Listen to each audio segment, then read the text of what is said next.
بسم اللہ الرحمن الرحیم۔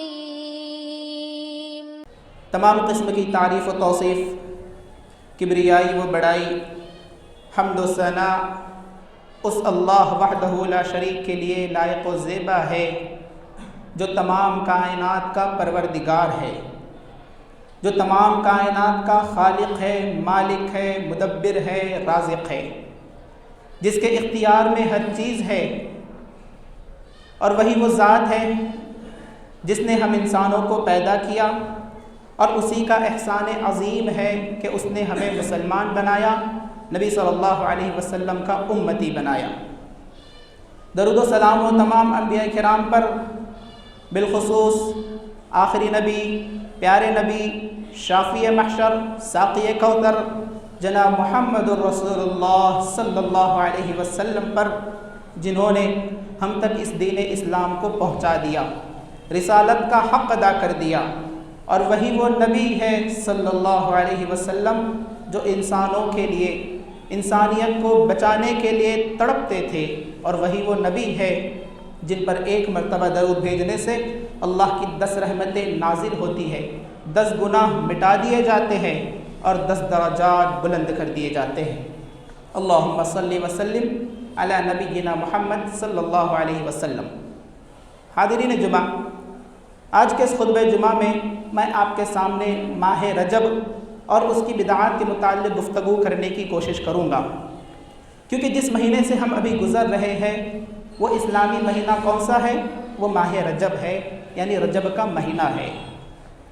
سورہ توبہ میں اللہ تبارک و تعالیٰ نے فرمایا ان عدۃ الشہور عند اللہ 12 شہرا فی کتاب اللہ، کہ مہینوں کی گنتی اللہ رب العالمین کے پاس لوح محفوظ میں 12 ہے۔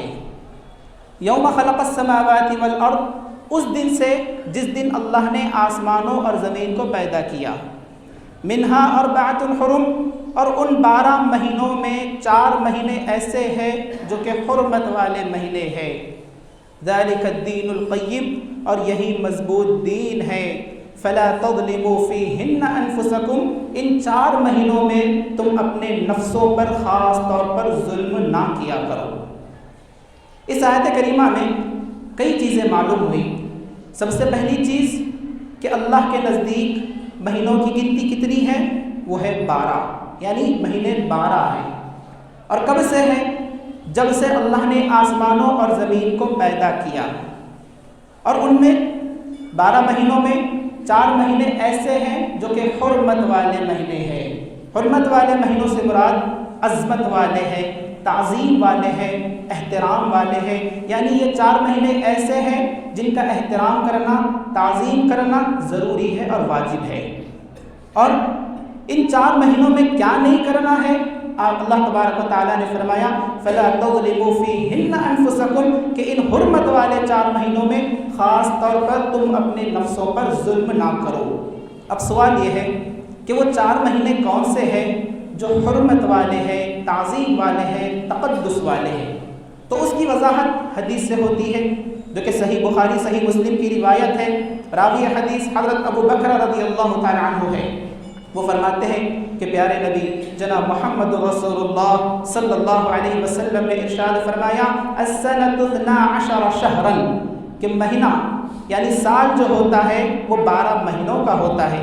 منہا اربعۃ حرم، جن میں سے 4 مہینے حرمت والے ہیں، 3 متوالیات، ذو القعدہ وذو الحجہ والمحرم، 3 مہینے پیدر پہ ہیں، وہ ہے ذو القعدہ، ذو الحجہ اور محرم۔ ورجب مضر بین جمادی شعبان، بین جمادی و شعبان، اور رجب مضر جو کہ جمادی الثانیہ اور شعبان کے درمیان میں آتا ہے۔ یعنی یہ 4 مہینے کون سے مہینے؟ ذو القعدہ، ذو الحجہ، محرم، اور چوتھا مہینہ رجب۔ یہ 4 مہینے حرمت والے ہیں، تقدس والے ہیں، احترام والے ہیں۔ اللہ تعالیٰ نے فرمایا کہ ان 4 مہینوں میں اپنے نفسوں پر ظلم نہ کرو۔ اب ظلم سے کیا مراد ہے؟ ان 4 مہینوں میں ظلم نہ کرنے سے مراد یہ ہے کہ ان مہینوں میں جنگ و جدال نہ کرو، لڑائی جھگڑا نہ کرو، اور قتال نہ کرو۔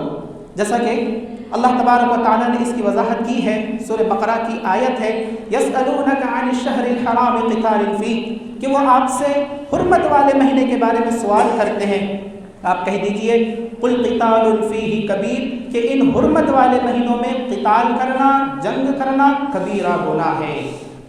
جاہلیت میں لوگ ان 4 مہینوں کا بڑا ادب کیا کرتے تھے، بڑا احترام کیا کرتے تھے، یہاں تک کہ لڑائی جھگڑوں سے اور جنگ سے دور رہتے تھے۔ جب اسلام آیا تو اسلام نے ان مہینوں کی عظمت کو، تقدس کو، احترام کو باقی رکھا اور ان مہینوں میں قتال کرنے کو کبیرہ گناہ قرار دیا۔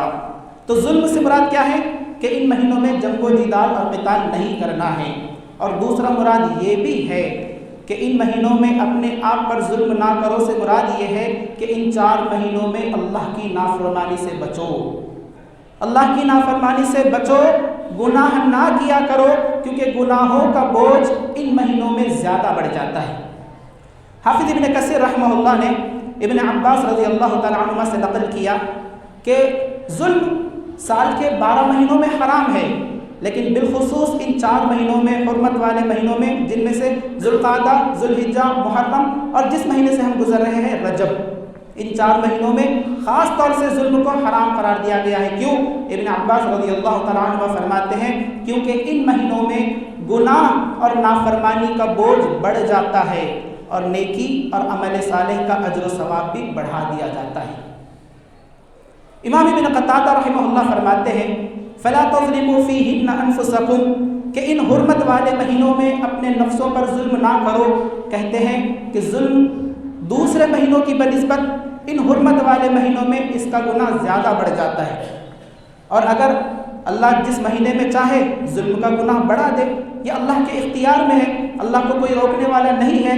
جس طرح امام قتادہ رحمہ اللہ فرماتے ہیں کہ جس طرح اللہ تعالیٰ نے فرشتوں میں پیامبر فرشتوں کو چن لیا ہے، اور اسی طرح کلام میں قرآن مجید کو چن لیا ہے، ساری سرزمین میں مساجد کو چن لیا ہے، مہینوں میں رمضان کو اور حرمت والے مہینوں کو چن لیا ہے، دنوں میں جمعہ کے دن کو چن لیا ہے، راتوں میں لیلۃ القدر کو چن لیا ہے، تو اللہ جسے چاہے عظمت دے دے تو تم بھی اسے عظیم سمجھو جسے اللہ عظیم سمجھتا ہے۔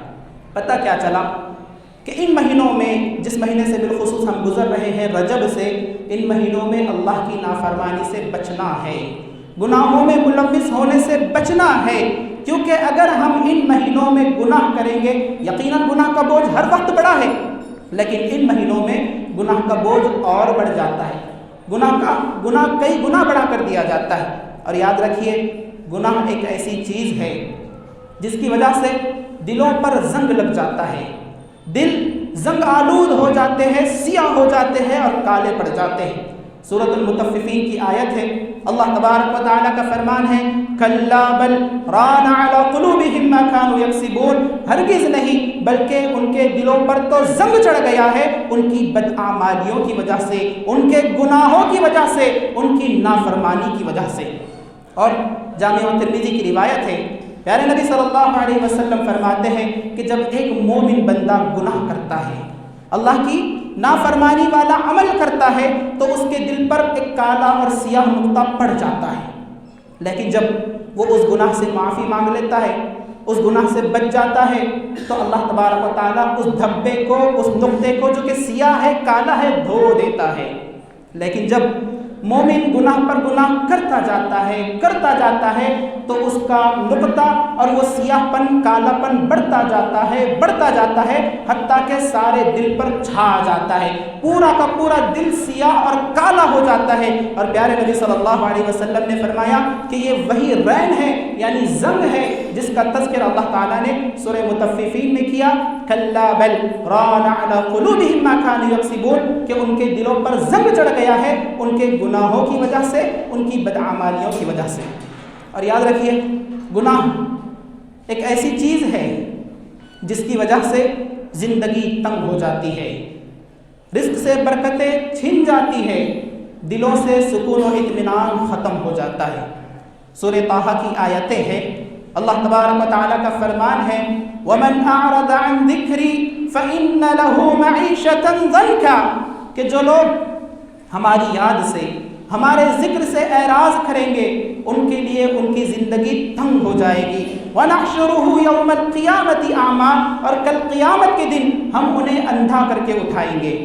قال رب لم حشرتنی اعمیٰ وقد كنت بصیرا، وہ کل قیامت کے دن کہے گا اے اللہ مجھے اندھا کر کے کیوں اٹھایا جبکہ میں دیکھنے والا تھا، میں تو بینا تھا۔ اللہ کہے گا قال كذلك اتتك آیاتنا فنسیتها وكذلك اليوم تنسى، ایسا ہی ہونا تھا، کیوں؟ تیرے پاس ہماری آیتیں آئی، ہماری نشانیاں آئی، لیکن تو نے اسے بھلا دیا، آج تجھے بھی بھلا دیا جائے گا۔ پتہ کیا چلا؟ جو لوگ اللہ کے ذکر سے اعراض کرتے ہیں، اللہ کے ذکر سے روگردانی کرتے ہیں، گناہوں میں ملوث ہو جاتے ہیں، قرآن کی آیتوں کی تلاوت نہیں کرتے ہیں اور ان پر عمل نہیں کرتے ہیں، اللہ تعالیٰ ایسے لوگوں کی زندگی کو تنگ حال بنا دیتا ہے، اور ایسے لوگ کل قیامت کے دن اندھے کر کے اٹھائے جائیں گے۔ اور یہی نہیں، گناہ کی وجہ سے جو نعمتیں ہیں وہ چھن جاتی ہیں اور آنے والی نعمتیں روک لی جاتی ہیں۔ جیسا کہ آدم علیہ السلام اور حوا علیہ السلام کا واقعہ ہے، اللہ تبارک و تعالیٰ نے کیا کہا؟ وَقُلْنَا يَا آدَمُ اسْكُنْ أَنْتَ وَزَوْجُكَ الْجَنَّةَ وَكُلَا مِنْهَا رَغَدًا حَيْثُ شِئْتُمَا وَلَا تَقْرَبَا هَٰذِهِ الشَّجَرَةَ فَتَكُونَا مِنَ الظَّالِمِينَ فَأَزَلَّهُمَا الشَّيْطَانُ عَنْهَا فَأَخْرَجَهُمَا مِمَّا كَانَ فِيهِ، کہ اللہ تبارک و تعالیٰ نے کہا کہ اے آدم تم جنت میں، تمہاری بیوی جنت میں عیش و آرام سے رہو، جو کھانا ہے کھاؤ، جو پینا ہے پیو، جہاں گھومنا ہے گھومو، لیکن ایک درخت ہے اس کے قریب نہیں جانا ورنہ تم ظالموں میں سے ہو جاؤ گے۔ شیطان نے کیا کیا؟ شیطان نے بہکایا، لغزش میں مبتلا کیا، انہوں نے وہ کام کر دیا جس سے اللہ نے منع کیا تھا۔ نتیجہ کیا ہوا؟ اللہ تبارک و تعالیٰ نے جنت سے اور جنت کی نعمتوں سے آدم علیہ السلام کو بھی نکال دیا، حوا علیہ السلام کو بھی نکال دیا۔ اہل علم کہتے ہیں کہ اگر کوئی شخص اللہ کی نافرمانی کرتا ہے، اللہ کا کہنا نہیں مانتا ہے، گناہ میں ملوث ہو جاتا ہے، تو جو موجودہ نعمتیں ہمارے پاس ہے، چاہے وہ گاڑی کی شکل میں ہو، بنگلے کی شکل میں ہو، روپیے اور پیسوں کی شکل میں ہو، سکون و اطمینان کی شکل میں ہو، آل اولاد کی شکل میں ہو، یہ تمام کی تمام نعمتیں چھن سکتی ہیں، اور جو آنے والی نعمتیں ہیں وہ بھی نعمتیں روک لی جاتی ہیں۔ لیکن آج ہمارا معاملہ کیا ہے؟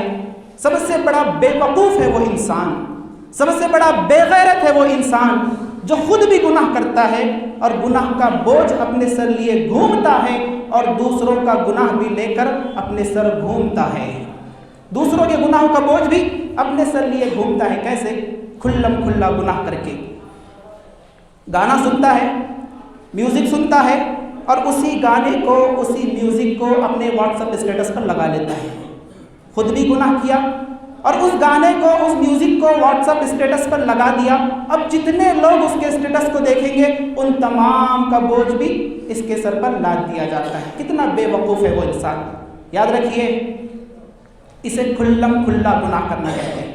ایک چیز ہے کہ انسان اکیلے میں گناہ کرتا ہے، اکیلے میں گانا سن لیا، میوزک سن لیا، اس کا بھی گناہ ہے، اس کی بھی پکڑ ہے، لیکن جب وہ واٹس ایپ اسٹیٹس پر لگاتا ہے تو یہ کھلم کھلا گناہ کرنا ہوا جس کی معافی نہیں ہے۔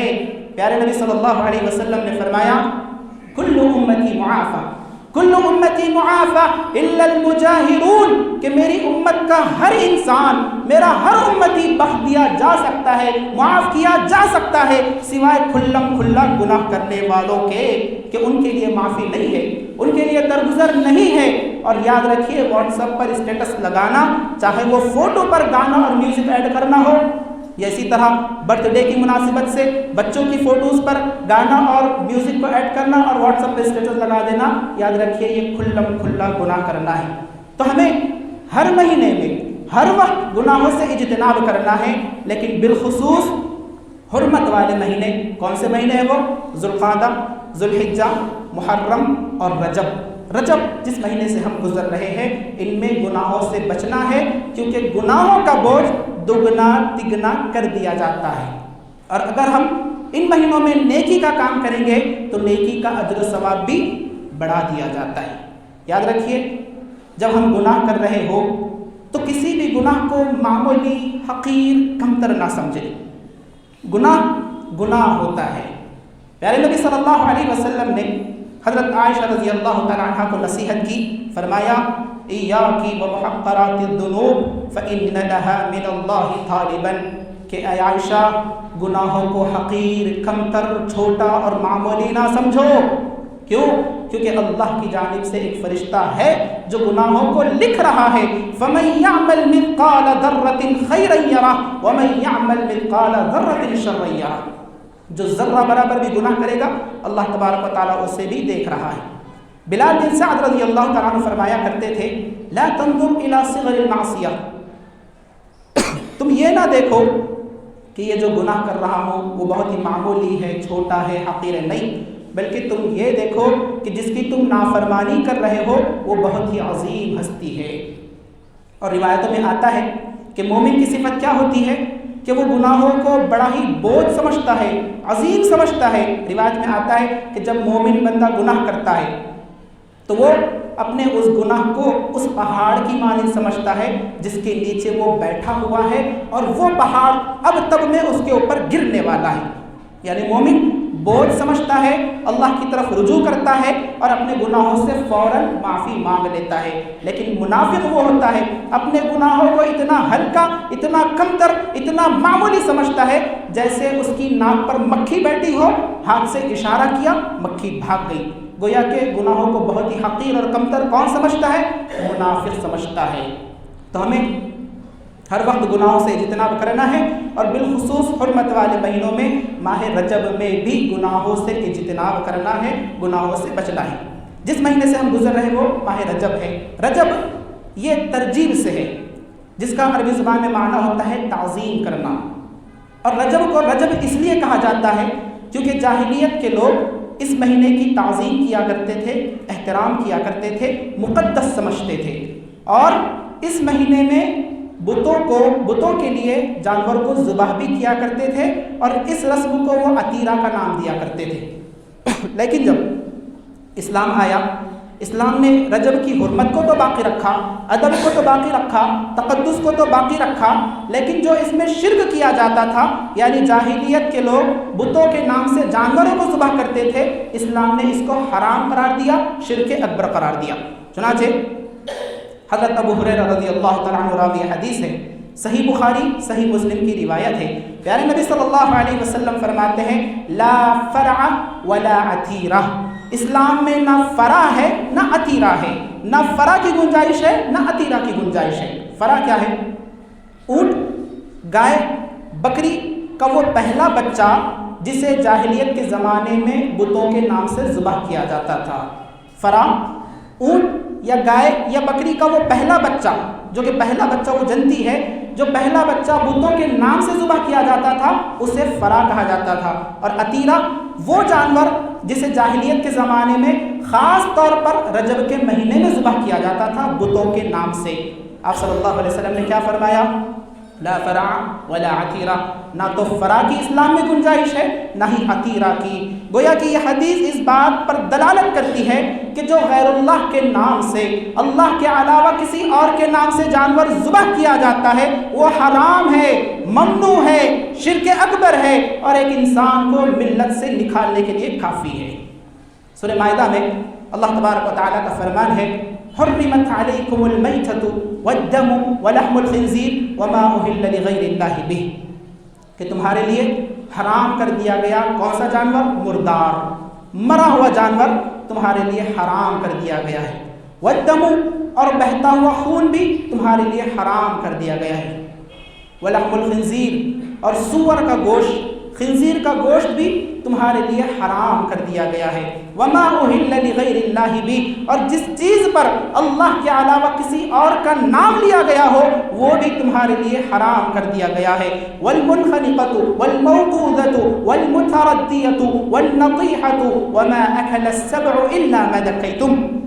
آگے اللہ تبارک و تعالیٰ فرماتا ہے والمنخنقۃ، وہ جانور بھی تمہارے لیے حرام کر دیا گیا ہے جو گلا گھٹ کر مر گیا ہو، والمنخنقۃ والموقوذۃ، وہ جانور بھی تمہارے لیے حرام کر دیا گیا ہے جو چوٹ لگ کر مر گیا ہو، والمتردیۃ وہ جانور بھی تمہارے لیے حرام کر دیا گیا ہے جو کسی اوپر سے یا اونچائی سے گر کر مر گیا ہو، والنطیحۃ وہ جانور بھی تمہارے لیے حرام کر دیا گیا ہے جو دوسرے جانور کا سنگ لگ کر مر گیا ہو، وما اکل السبع الا ما ذکیتم وہ جانور بھی تمہارے لیے حرام کر دیا گیا ہے جسے درندے نے پھاڑ دیا ہو، الا یہ کہ تم مرنے سے پہلے اسے ذبح کر لو، وما ذبح علی النصب اللہ تبارک و تعالی فرماتا ہے وہ جانور بھی تمہارے لیے حرام کر دیا گیا ہے جو آستانوں پر ذبح کیا گیا ہو، وان تستقسموا بالازلام اور تمہارے لیے یہ بھی حرام کر دیا گیا ہے کہ تم تیروں کے ذریعے پانسوں کے ذریعے قسمت کو معلوم کرو، ذالکم فسق یہ ساری چیزیں جو بیان کی گئی ہے نا یہ ساری کی ساری چیزیں گناہ کے کام ہیں۔ وما اہل لغیر اللہ بھی فرما کر اللہ تبارک و تعالیٰ نے ہر اس جانور کو حرام کر دیا جو غیر اللہ کے لیے ذبح کیا جاتا ہے، اللہ کے علاوہ کسی اور کے لیے ذبح کیا جاتا ہے، گرچہ کہ ذبح کرتے وقت بسم اللہ اللہ اکبر بول کر آپ چھری چلائیں، لیکن آپ کی نیت یہ ہے کہ کسی بابا، پیر، فقیر اور مرشد کو خوش کرنا ہو یا ان کی ناراضگی سے بچنا ہو یا درگاہوں اور مزاروں پر جا کر ذبح کرنا ہو، تو یاد رکھیے ایسا جانور بھی گرچہ کہ آپ اس پر بسم اللہ اللہ اکبر بول کر چھری چلائیں لیکن یہ حرام ہے، شرک اکبر ہے۔ وما ذبح علی النصب اور اللہ تبارک و تعالیٰ نے یہ فرما کر ہر اس جانور کو حرام قرار دے دیا جو درباروں، آستانوں اور درگاہوں پر ذبح کیا جاتا ہے جہاں پر اللہ کے ساتھ کھلم کھلا شرک کیا جاتا ہے۔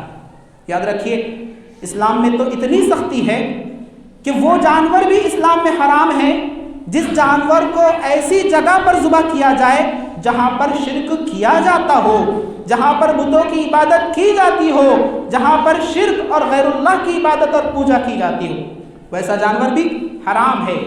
حدیث کیا ہے، دلیل کیا ہے؟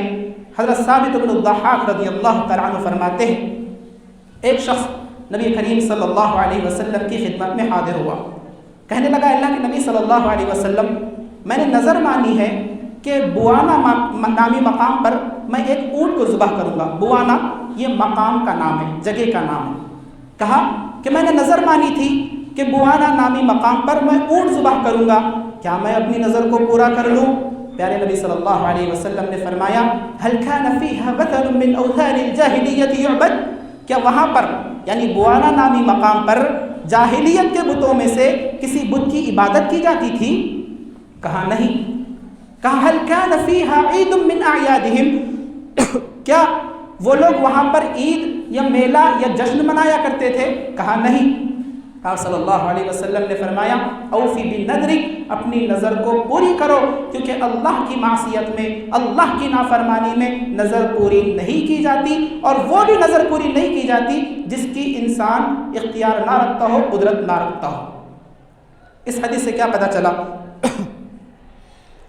اس حدیث سے معلوم یہ ہوا کہ گرچہ کہ آپ اللہ کا نام لے کر جانور کو ذبح کر رہے ہو لیکن ایسے مقام پر ذبح کر رہے ہو جہاں پر شرک ہوتا ہو، اللہ کے علاوہ کسی اور کی پوجا ہوتی ہو، بتوں کی پوجا ہوتی ہو، تو ایسی جگہوں پر جب آپ جانور ذبح کریں گے یاد رکھیے وہ بھی حرام ہے، وہ بھی ناجائز ہے۔ تو یہ رجب ایک ایسا مہینہ تھا جس میں جاہلیت کے لوگ کیا کرتے تھے؟ بتوں کے نام سے جانوروں کو ذبح کرتے تھے، اور اللہ تبارک و تعالیٰ نے اس چیز کو ختم کر دیا، ممنوع قرار دیا، اور اسی رسم کو وہ کیا کہتے تھے؟ رجبیہ کا نام دیا کرتے تھے۔ جانور کا نام جو رجب کے مہینے میں خاص طور پر ذبح کیا جاتا اسے عتیرہ کہتے تھے، اور اس رسم کو کیا کہتے تھے؟ رجبیہ کہتے تھے۔ اللہ کے نبی صلی اللہ علیہ وسلم نے منع کر دیا اور کہا لا فرع ولا عتیرہ، نہ تو فرع کی گنجائش ہے اور نہ ہی عتیرہ کی گنجائش ہے، جو بھی ذبح کرنا ہے اللہ کے لیے ذبح کرو۔ کیوں؟ من ذبح لغیر اللہ فقد اشرک، جس نے اللہ کے علاوہ غیر اللہ کے لیے ذبح کیا اس نے شرک کیا۔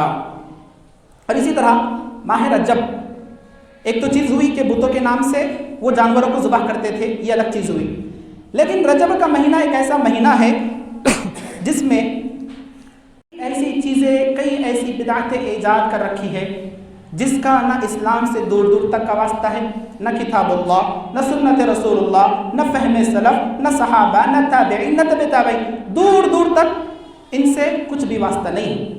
کئی بدعتیں ہیں جو رجب کے مہینے میں کی جاتی ہے، ان میں سے ایک بدعت ہے صلاۃ الرغائب کے نام سے، یعنی جب رجب کا مہینہ آ جاتا ہے خاص طور پر ایک نماز پڑھی جاتی ہے جسے صلاۃ الرغائب کہا جاتا ہے، اور اس کا طریقہ یا اس کی کیفیت کیا ہے کہ من گھڑت حدیث پیش کی جاتی ہے صلاۃ الرغائب کے بارے میں کہ جب رجب کا مہینہ آ جائے یہ نماز پڑھنی ہوگی۔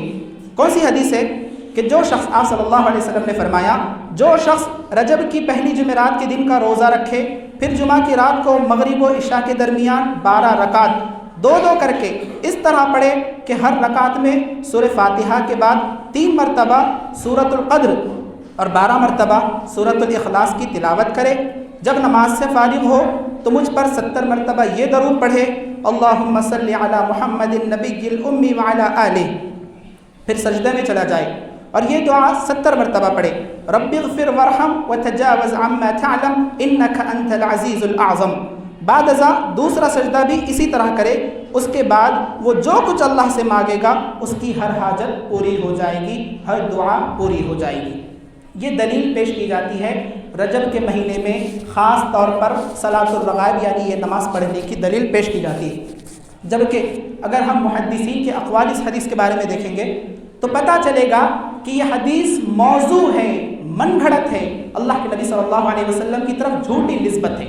امام ابن الجوزی رحمہ اللہ فرماتے ہیں، الموضوعات ان کی کتاب ہے، اس میں یہ روایت ذکر کرتے ہیں اور کہتے ہیں کہ یہ حدیث نبی صلی اللہ علیہ وسلم پر گھڑی ہوئی ہے۔ اور امام ذہبی رحمہ اللہ، امام ابن الجوزی رحمہ اللہ کے اس قول پر مزید اضافہ کرتے ہیں، بل لعلہم لم یخلقوا، شاید اس حدیث کے روات، اس حدیث کے رجال پیدا ہی نہیں ہوئے، گویا کہ یہ حدیث من گھڑت ہے، موضوع ہے، اللہ کے نبی صلی اللہ علیہ وسلم کی طرف جھوٹی نسبت ہے۔ امام ابن رجب رحمہ اللہ فرماتے ہیں کہ جو صلاۃ الرغائب کے نام سے رجب کے مہینے میں جو خاص طور پر نماز معروف ہے، مشہور ہے، اس کے بارے میں جتنی حدیثیں آئی ہے، جتنی روایتیں آئی ہے، وہ تمام کی تمام روایتیں جھوٹی ہے، من گھڑت ہے، غیر صحیح ہے، اور جمہور علماء کے نزدیک یہ نماز بدعی ہے، یعنی بدعت والی نماز ہے جو کہ 4 صدی کے بعد ظاہر ہوئی۔ اور امام نووی رحمہ اللہ فرماتے ہیں کہ رجب کے مہینے میں خاص طور پر جو صلاۃ الرغائب، خصوصی طور پر جو نماز پڑھی جاتی ہے وہ بدعت ہے۔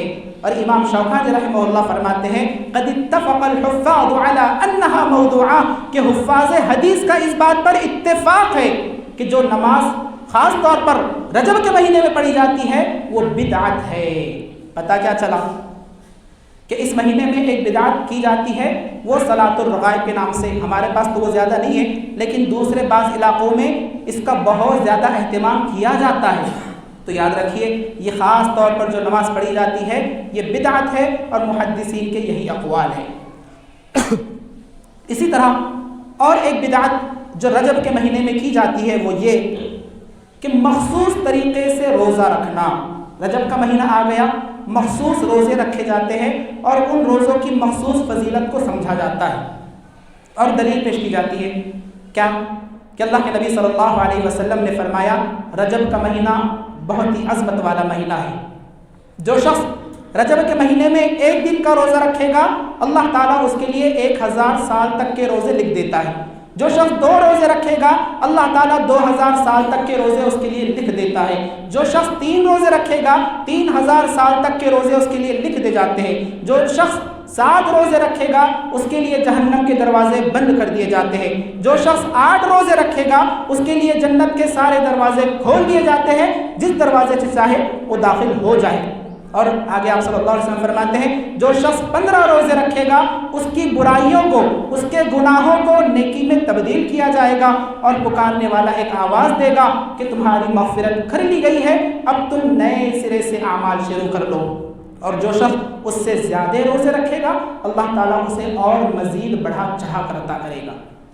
یہ حدیث پیش کی جاتی ہے رجب کے مہینے میں مخصوص روزے رکھنے کے متعلق۔ یاد رکھیے یہ روایت بھی موضوع ہے، من گھڑت ہے، نبی صلی اللہ علیہ وسلم کی طرف جھوٹا منسوب کیا ہوا ہے۔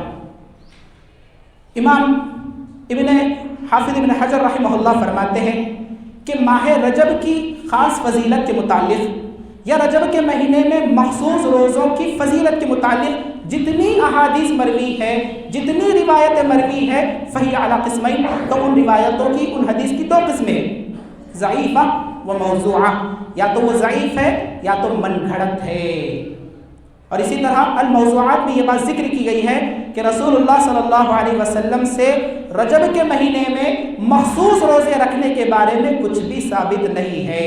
تو یہ بات ذہن نشین کر لے کہ یقیناً رجب کا مہینہ حرمت والے مہینوں میں سے ہے، اس کی عظمت اور تعظیم ہے، اس کا احترام ہے، وہ تقدس والا ہے، لیکن اس مہینے کی عظمت کے بارے میں، اس مہینے میں روزے رکھنے کی عظمت اور فضیلت کے بارے میں کچھ بھی نبی صلی اللہ علیہ وسلم سے ثابت نہیں ہے۔ اور اسی طرح ماہ رجب کی بدعات کا جب ذکر کیا جائے تو ایک چیز یہ بھی عام ہے لوگوں میں کہ رجب کے مہینے میں خاص طور پہ عمرہ کرنا افضل ہے، اور عمرہ کرنے کی فضیلت بھی بہت زیادہ ہے اگر کوئی شخص رجب کے مہینے میں عمرہ کرتا ہے، جبکہ یاد رکھیے یہ بھی چیز غلط ہے۔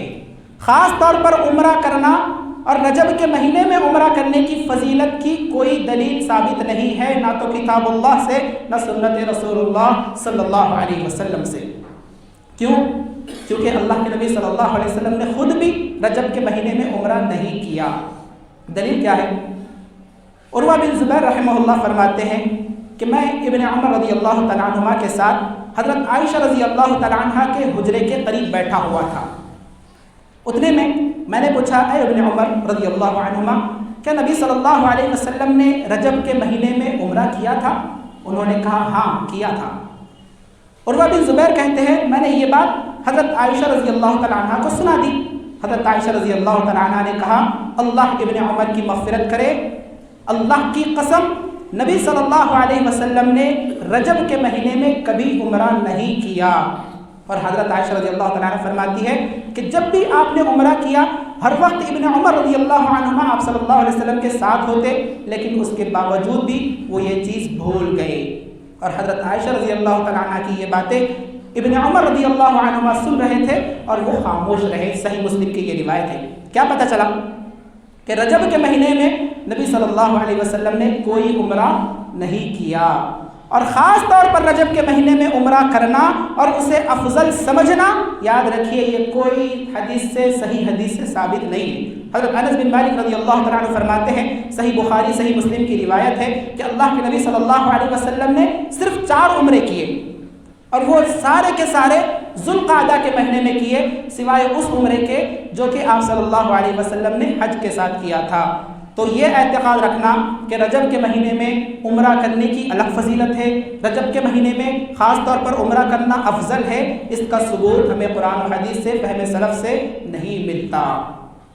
اور اسی طرح ماہ رجب کی بدعتوں میں ایک مشہور بدعت جو یقیناً ہمارے پاس ہوتی ہے بعض گھروں میں اور کئی علاقوں میں تو بہت زیادہ ہوتی ہے، وہ ہے کھیر پوری کی عید، رجب کے کنڈے جسے کہا جاتا ہے۔ اور یاد رکھیے رجب کے کنڈے جو عید منائی جاتی ہے اس کی بنیاد داستان عجیب ہے، من گھڑت واقعہ ہے۔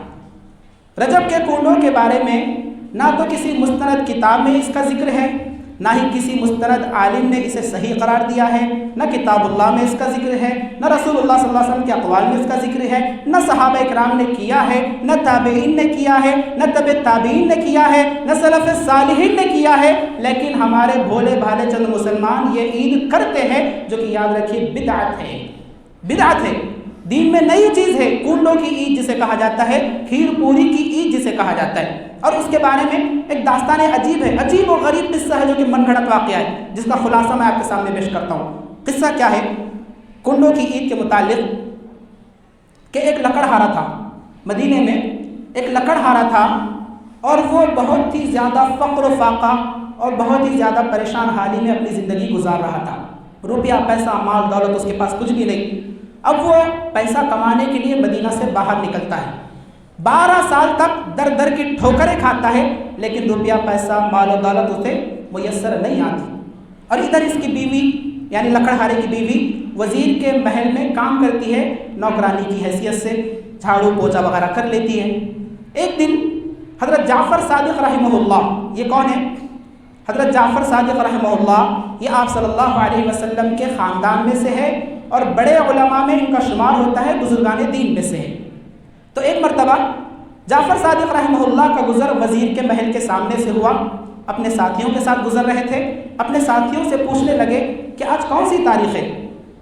ان کے ساتھیوں نے جواب دیا کہ آج 22 رجب ہے، 22ویں رجب ہے۔ تو کہنے لگے جعفر صادق رحمہ اللہ کہ جو شخص نئے کنڈے خرید کر لے آئے گا، اس میں کھیر پوری وغیرہ بھرے گا اور میرے وسیلے سے دعا کرے گا اور فاتحہ پڑھے گا تو اس کی ہر مراد پوری ہو جائے گی، ہر مشکل دور ہو جائے گی۔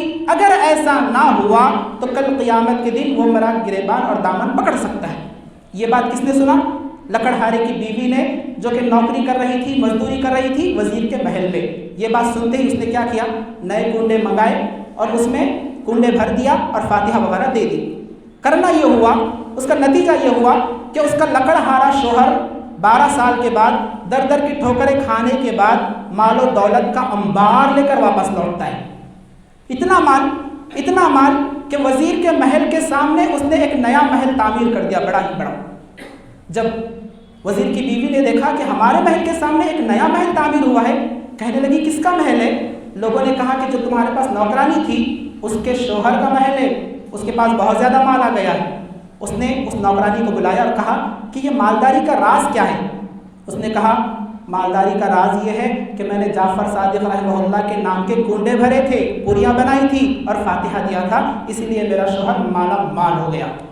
اب وزیر کی بیوی کو یقین نہ ہوا اور اس نے کنڈوں کی عظمت کو، کرامت کو، فضیلت کو انکار کر دیا، کہا میں نہیں مانتی۔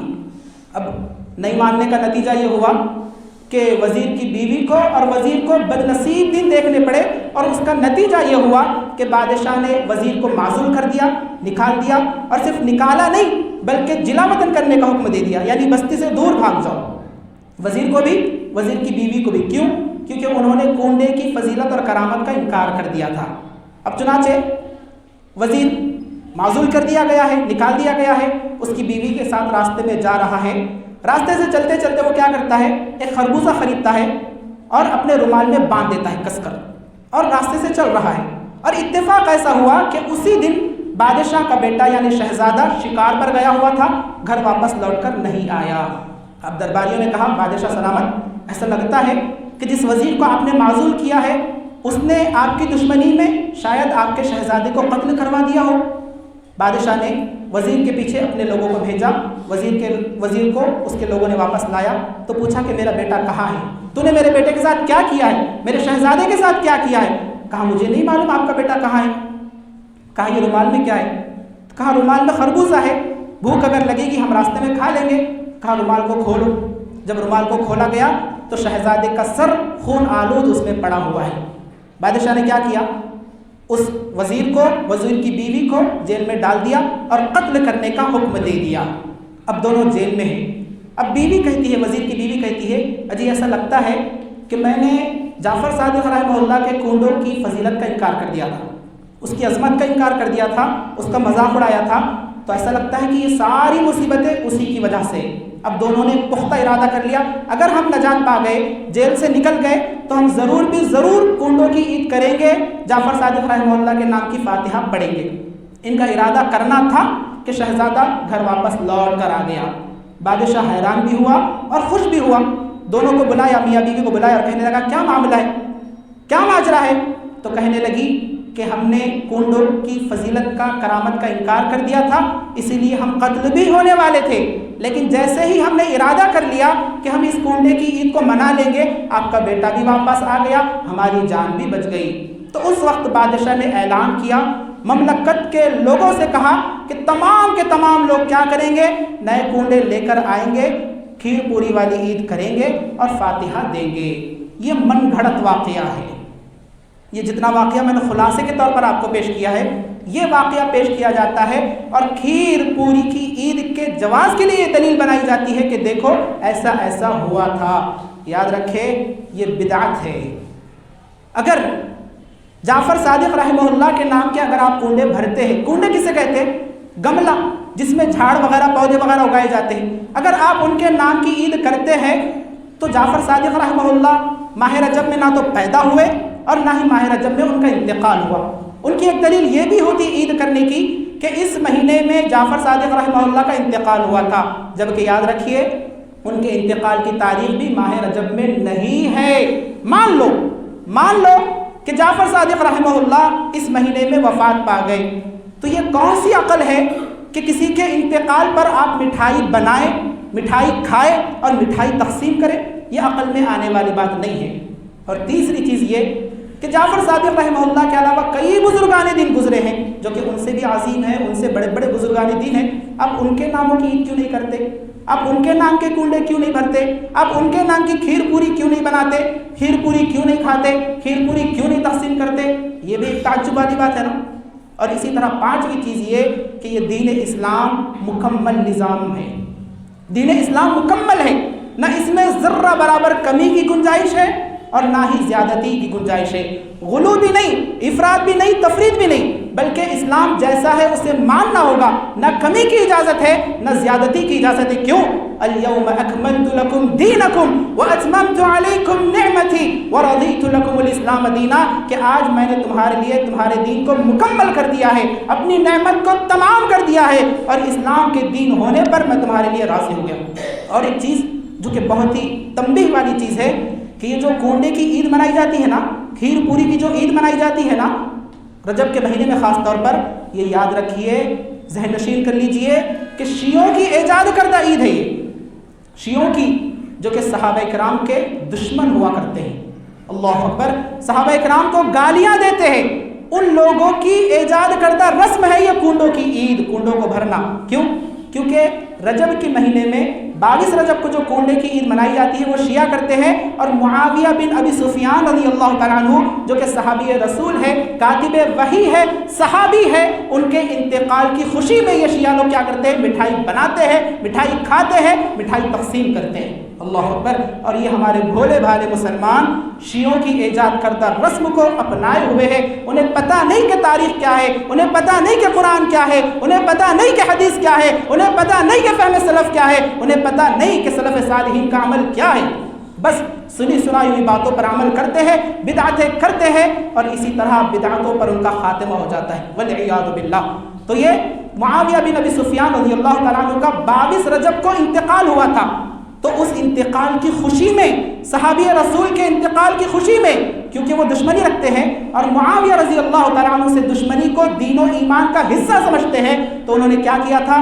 پوریاں بنائی تھی، مٹھائی بنائی تھی، اور مٹھائی کھائی تھی اور تقسیم کی تھی۔ شروعات میں کیا کیا تھا؟ اکیلے اکیلے گچپ گچپ چھپکے چھپکے کھاتے تھے، لیکن جب یہ معاملہ بڑھتا گیا، ظاہر ہوتا گیا، تو ایک چیز حوالہ دے دیے جواز کا کہ ہم جعفر صادق رحمہ اللہ کی محبت میں ہم یہ مناتے ہیں، لیکن ایسا نہیں ہے، وہ معاویہ بن ابی سفیان رضی اللہ تعالیٰ عنہ کے انتقال کی خوشی میں مناتے۔ تو ہمیں کیا کرنا ہے؟ ہمیں کیا کرنا ہے؟ ہمیں یہ عید نہیں منانا ہے کیونکہ بدعت ہے۔ اب جو لوگ مناتے ہیں انہیں کالر پکڑ کے، گالیاں دے کے، غصہ کر کے، مار کے نہیں سمجھانا ہے، بلکہ اصلاح کرنا ہے، ان کی اصلاح کرنا ہے، انہیں اچھائی کے ساتھ سمجھانا ہے، کتاب اللہ، سنت رسول اللہ صلی اللہ علیہ وسلم کا حوالہ دے کر سمجھانا ہے۔ ہماری نیت کیا ہو؟ ان کی اصلاح کرنا ہو، ہم دوسروں کی اصلاح کریں، کیونکہ یاد رکھیے بدعت دین میں نئی چیز ایجاد کرنا، جو بدعتیں جو بیان کی گئی ہیں نا، ساری کی ساری بدعتیں ہیں، اور یہ بدعت، اللہ اکبر، اگر توبہ نہ کی جائے تو اس کی بہت بڑی سزا ہے۔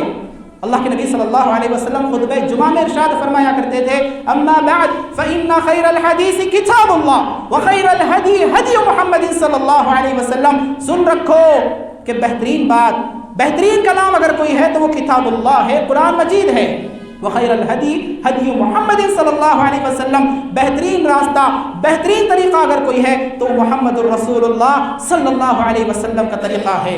فإن خیر الحدیث کتاب اللہ وخیر الہدی ہدی محمد صلی اللہ علیہ وسلم وشر الامور محدثاتها وكل محدثۃ بدعہ وكل بدعۃ ضلالہ۔ اور سن رکھو کہ سب سے بدترین کام اگر کوئی ہے تو وہ دین میں بدعتیں ایجاد کرنا ہے، دین میں نئی نئی چیزیں ایجاد کرنا ہے، اور ہر بدعت گمراہی ہے، اور ہر گمراہی جہنم میں لے جانے والی ہے۔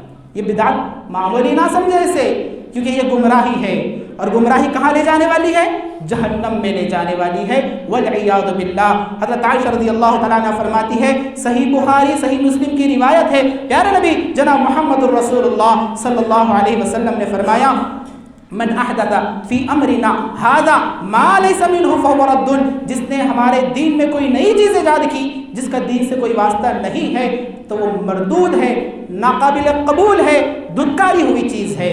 اور اللہ کے نبی صلی اللہ علیہ وسلم نے حضرت ارباز بن ساریہ رضی اللہ تعالیٰ عنہ بیان کرتے ہیں، ایک مرتبہ واضح نصیحت کی اور اتنی عظیم نصیحت کی، اتنی مؤثر اور جامع نصیحت کی جس کی وجہ سے ہمارے دل لرز اٹھے، ہماری آنکھیں بہہ پڑی، یعنی ہم رو دیے۔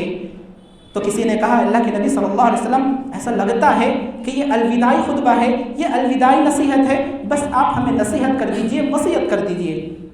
پیارے نبی صلی اللہ علیہ وسلم نے وصیت کی، کہا اوصیکم بتقوی اللہ، سن رکھو میں تمہیں اللہ سے ڈرنے، اللہ کا تقوی اختیار کرنے کی وصیت کرتا ہوں۔ اوصیکم بتقوی اللہ والسمع والطاعہ وان تأمر علیکم عبد حبشی، کہ تم اپنے امیر کا کہنا مانتے رہنا، امیر کی اطاعت کرنا، گرچہ کہ تمہارا امیر کوئی حبشی غلام ہو، کالا کلوٹا غلام ہو۔ فَإِنَّهُ مَن يَعِشْ مِنْكُمْ بَعْدِي فَسَيَرَى اخْتِلَافًا كَثِيرًا، پیارے نبی صلی اللہ علیہ وسلم نے فرمایا، جو شخص میرے بعد جیے گا، زندہ رہے گا، وہ بہت سارے اختلاف دیکھے گا۔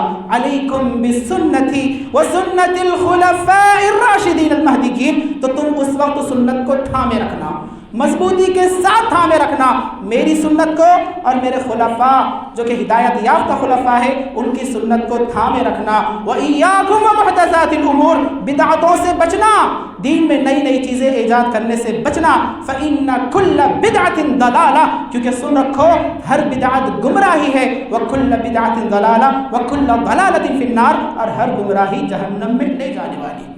تو ہمیں کیا کرنا ہے؟ ہمیں ہر بدعت سے دور رہنا ہے، سنت کے مطابق عمل کرنا ہے، گرچہ کہ ہماری عبادتیں کم ہو، فرائض تو ادا کرنا ہے، لیکن عبادتیں اگرچہ کہ ہماری کم ہو، گرچہ کہ ہم بہت زیادہ قیام اللیل نہیں کر رہے، تہجد کا اہتمام نہیں کر رہے، رات بھر نمازیں نہیں پڑھ رہے، فرائض ادا کر رہے، سنت کے مطابق سنتیں ادا کر لے، گرچہ کہ کم عبادتیں ہو، لیکن یہ عظیم ہے، یہ زیادہ قابل قبول ہے، یہ زیادہ احسن عرفہ ہے بالمقابل بدعتوں کے، کیونکہ جو بدعتی ہوتا ہے یہ کام فرائض سے زیادہ عظیم سمجھ کر کرتا ہے، یہ کام دین سمجھ کر کرتا ہے، نیکی سمجھ کر کرتا ہے۔ تو ہمیں چاہیے کہ ہم بدعتوں سے اجتناب کریں، سنت پر عمل کریں، کتاب اللہ، سنت رسول اللہ، فہم سلف صلی اللہ علیہ وسلم ہمارے لیے کافی ہے۔ آخر میں اللہ سے دعا ہے اللہ تبارک و تعالی ہمیں بدعتوں سے محفوظ رکھے، سنت کے مطابق عمل کرنے کی توفیق عطا فرمائے، آمین۔ وآخر دعوانا ان الحمد للہ رب العالمین، السلام علیکم ورحمۃ اللہ۔